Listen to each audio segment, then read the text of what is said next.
Bugungi kunda O'zbekistonda 130 mingdan oshiq bemor onkologik xastalik bilan nazoratda turadi. Shulardan yarmidan ko'pi 3-4 darajalarda aniqlanadi. Bu degani juda ko'plab bemorlar kemoterapevtik muolajalar oladi va shu bemorlar har kuni duch keladigan, lekin hammasi ham ayta olmaydigan muammo haqida gaplashamiz. Kemoterapevtik dori vositalari o'ta agressiv, o'ta kuchli modda hisoblanganligi sababli nafaqat o'sma hujayralarni, balki tomirlarni ham kuydirib yuboradi. Buning natijasida bemor tomirlari kuyadi, yallig'lanadi.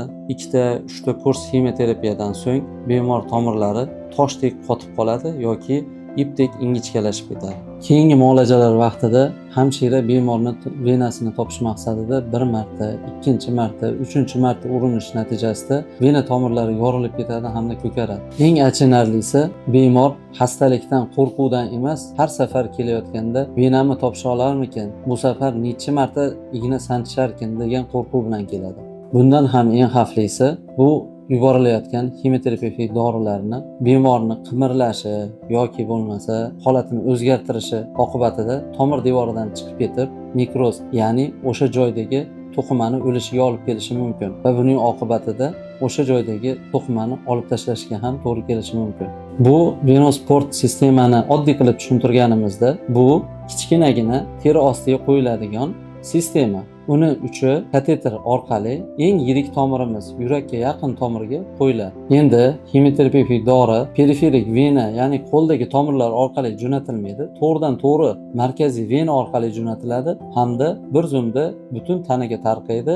Vena tomirlarida kuyish, og'riq, diskomfort belgilari bo'lmaydi. Endi hamshira bemorni venasini qidirib o'tirmaydi, portning membranasiga hamshira bir marta sanchadi hamda tamom. Bu port sistema bir marta o'rnatilinadi hamda 5 yil, 6 yil xizmat qiladi. O'rtadagi membranasi 3000 marta inyeksiya uchun mo'ljallangan. Bu venous port sistemalari meditsinaga birdaniga kirib kelmagan. Avvallari biz vena tomirlarida muammolari bor bemorlarda markaziy vena kateterizatsiyasini amalga oshirardik. To'g'ri, buni qo'yganimizda kasalga ancha qulay bo'lardi.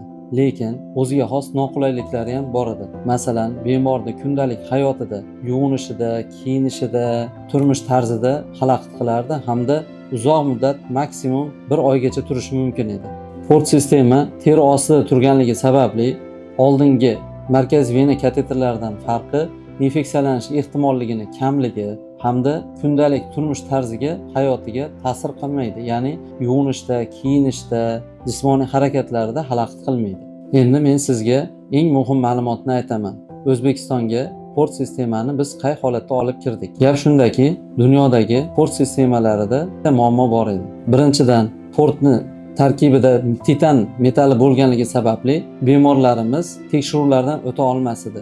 Ya'ni MRT, PET-CT, kompyuter tomografiyalardan o'ta olmas edi. Ikkinchidan, portning rezervuarini kattaligini hisobiga teri ostidan bo'rtib turardi hamda bemorlarda juda ko'plab psixologik o'zgarishlarga sabab bo'lardi. Ya'ni bemor o'zini kasalligini yashirishni xohlaydi, lekin har doim u narsa ko'rinib turardi. Biz nima qildik? Shu sohadagi mutaxassislarimiz hamda bemorlarimizni fikrini inobatga olgan holda port ishlab chiqaradigan zavodga o'z taklifimizni berdik. Buning natijasida biz portni rezervuarini metallsiz ishlab chiqarishga erishdik. Bu bizga nima beradi? Bemor xavotirsiz, bemalol har xil tekshiruvlar, kompyuter tomografiya, MRT, PET-CT hammasidan o'tishi mumkin.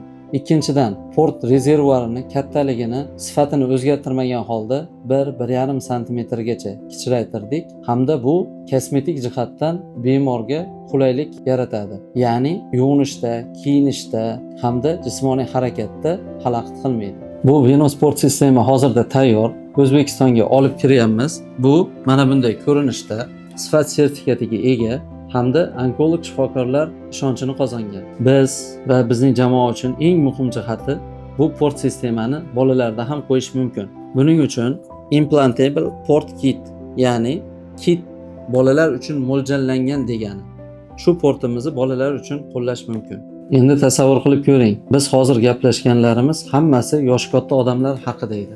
Endi bolalarimizda bu holat qanchalik azob, yig'i, baqir-chaqir hamda ota-onalarini psixologik o'zgarishlar bilan birga sodir bo'ladi. Endi agar shu bolalarga sport qo'yiladigan bo'lsa, bolalarda har qanday muolajalar hech qanday og'riqlarsiz, qiyinchiliklarsiz hamda bolalarda stresslarsiz o'tadi. Bu degani bolani kasalxonaga kelayotganda xuddi o'ynab kulib kemoterapiyasini yoki muolajalarni olib ketishiga zamin yaratadi. Shuning uchun rivojlangan davlatlarda bunday bemor bolalar uchun port sistema o'rnatish oltin standart hisoblanadi.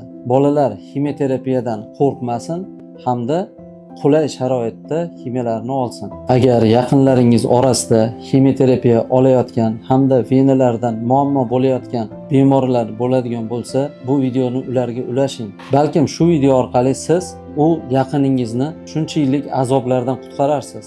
Agar siz va yaqinlaringizga shunday venosport sistema qo'yilishi kerak bo'lsa, ekrandagi nomerlarga telefon qiling yoki link orqali o'tib ro'yxatdan o'ting.